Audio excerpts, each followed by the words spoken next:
How to delete a video from your Vimeo account. Hello everyone, welcome to another tutorial.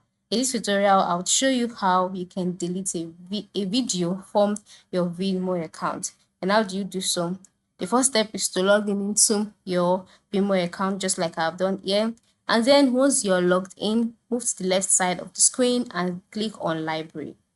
By clicking on library, you will be brought to your libraries page where you would see all of your videos displayed. So ensure you select the video that you would like to delete. For me, I only have one video uploaded.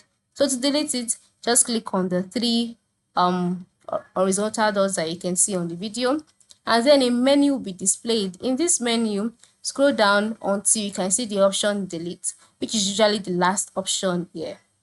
By the time you click on delete, a prompt will be displayed on the screen that permanently deleting this video and its associated data. This video won't play anywhere it's embedded.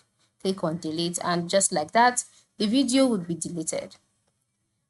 Just like that. So this is it. This is how you can delete a video from your Vimeo account. Go ahead and try it out today. Have a nice day.